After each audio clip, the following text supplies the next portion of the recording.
explained her bill. Is this your first bill too? No. Oh, darn. Okay. Go Would it be ahead. okay if I stay here? Is that Yes. Okay, thank you. Thank you, Chairman Hefner, Vice Chair Lopez, and members of the committee for giving me the opportunity to lay out House Bill 1983. As a mother of 4, I cannot imagine willingly handing over my children to a complete stranger, let alone a human trafficker. Yet, that's what many parents do in hopes of getting their children across the border illegally, placing them in unimaginable danger. This year alone, Customs and Border Patrol has reported that almost 24,000 unaccompanied minors have been intercepted at our southern border. Last year, the number exceeded 100,000. These children, some as young as toddlers, endure treacherous journeys that sometimes span across several countries and are often subjected to horrific conditions at the hands of traffickers who see them as nothing more than a means to profit. They're found in dangerous situations, abandoned in remote areas, and in some heartbreaking cases, left with nothing but a Post-it note bearing the names and contact information for their parents. According to statistics from the Department of Public Safety, since Operation Lone Star's inception, DPS has encountered over 800 unaccompanied minors at our southern border.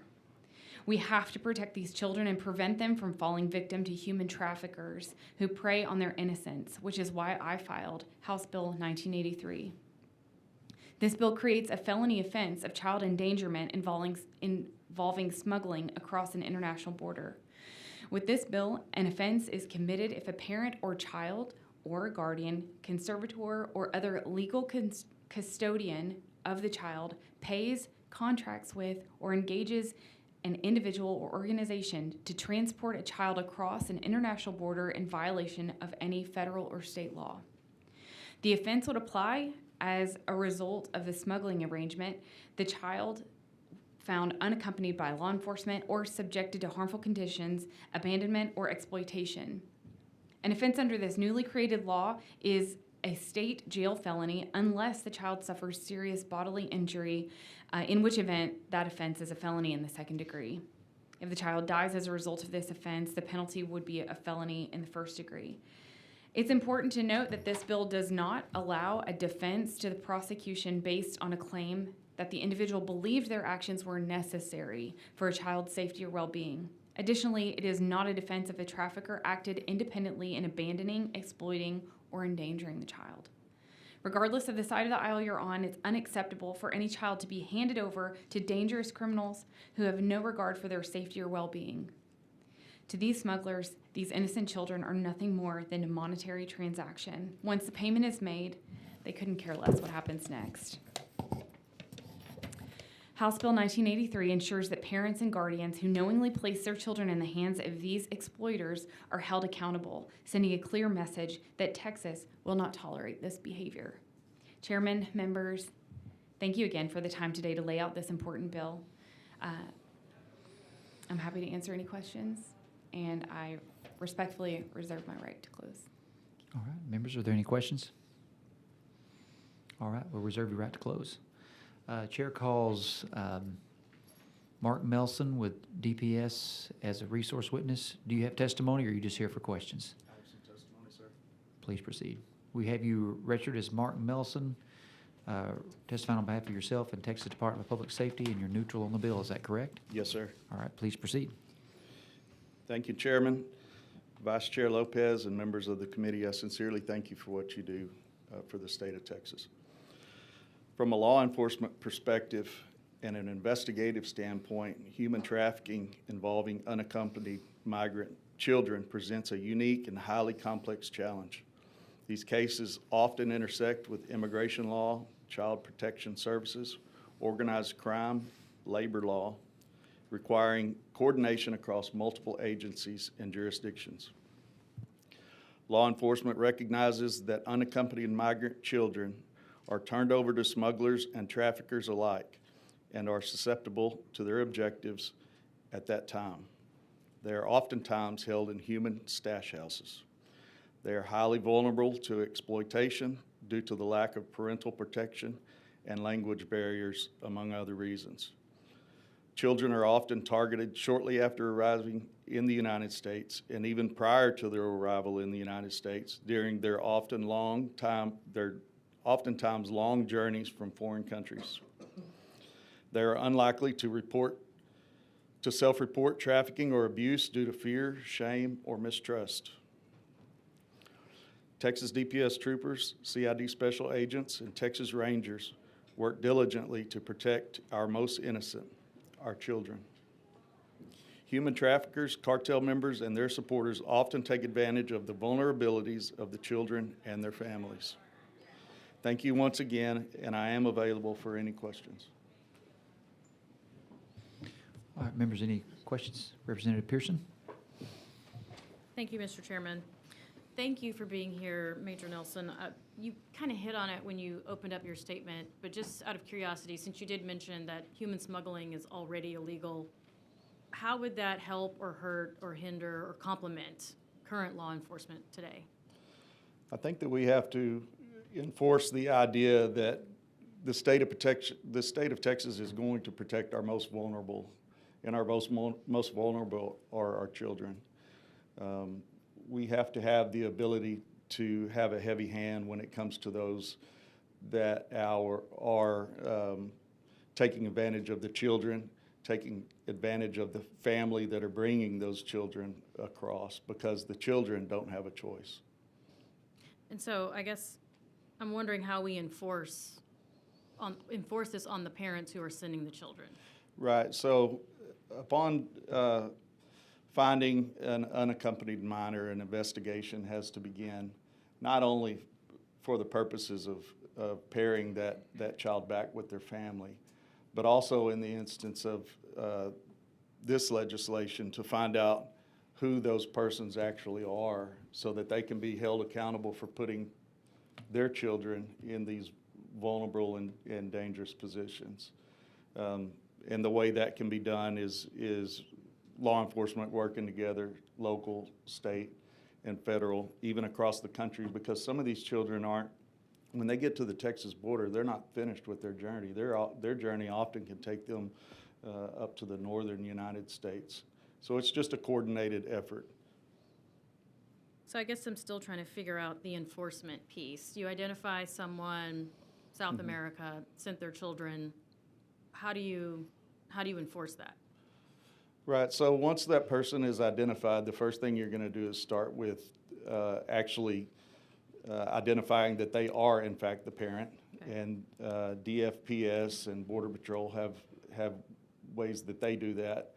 But from that point, it's going to just take investigations like any normal investigative effort. Start with interviews, phone exploitation, and all of the normal investigative steps that we would take. And then how do you arrest them?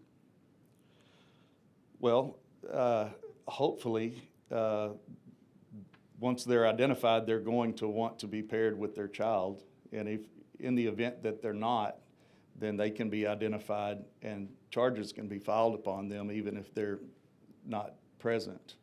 And then at that point, they would become a fugitive. Okay, great. That answered my question. Thank you. Yes, ma'am. Representative Louderback? Mr. Nelson, maybe to help clear this up a little bit, with an unaccompanied minor, that's one of the toughest investigations that we have currently working the border issue. So you're liable to have a child or a brother or a sister that are found, and they may be with a trafficker, they may be with a number of different people who are not their mother and father. But in the event that they're ever in Texas, and if they ever are able to identify their mother and father positively, then this investigation would allow us to check into it and make sure that they did not actually traffic their children or put them in a child endangerment, another fresh charge, that we could actually do that. Would that make sense? That may kind of dot connect everything for the committee. Yes, sir. It may be a while, maybe 2, 3, 4 years, maybe quite some time before the parents are ever in the States, or if we ever make the connection with law enforcement as to whether or not we found the father or found the mother or both. correct? Does that make sense? Yes, sir. That's correct. Okay. Representative McLaughlin? One of the things that we saw in South Texas was sometimes these kids were taken away from their parents by the cartel and given to their smugglers. And the Correct. smugglers were bringing them over here and, like you said, going somewhere else to traffic them and so forth. So, I mean, you would identify the good actor and the bad actor in this case, where the parent may not be guilty of this, but the cartel took the child from the family. This would go after the smuggler that's carrying that child. Correct. The sufficient investigation would have to be done, just like on any other investigation, to determine that there's probable cause that they intentionally, knowingly did the things that would lead to their arrest. In this case, knowingly smuggling the child across the border, or having somebody else smuggle them across the border that they paid for or organized. Okay, thank you. Members, any other questions? All righty. Major, thank you for being here today. We appreciate you. your testimony. Chair calls Clay Taylor. My computer doesn't work.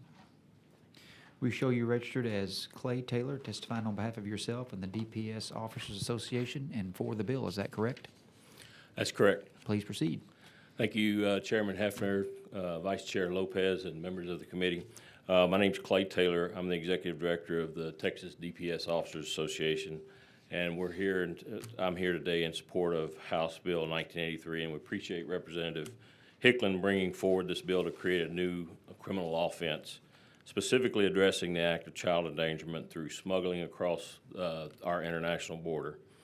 In practical terms, the bill would hold parents, guardians, legal custodians accountable when they knowingly or recklessly engage traffickers to transport their children in violation of federal or state immigration laws.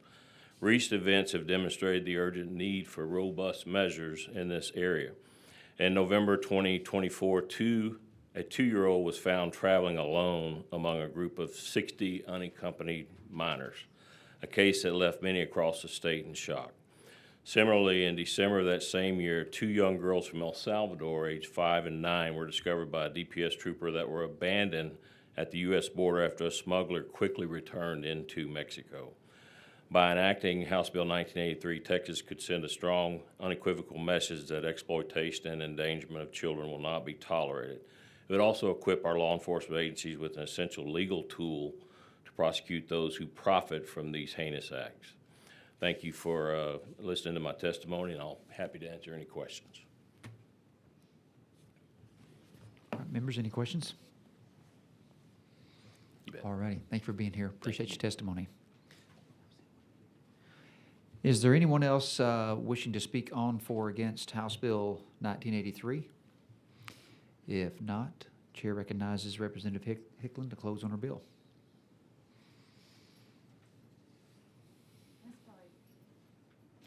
Thank you. Really heavy subject matter.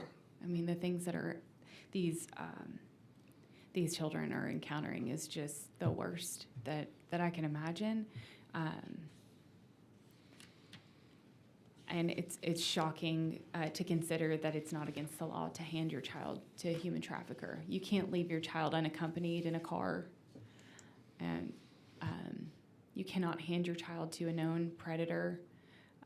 And so in this case, this is the law serves as a deterrent, and there are hundreds of thousands of children who are being trafficked, and we really have to disincentivize this behavior. There's nothing compassionate about this, and so thank you so much for listening. Thank you for your consideration. If there are no further questions, I close. Members, are there any questions?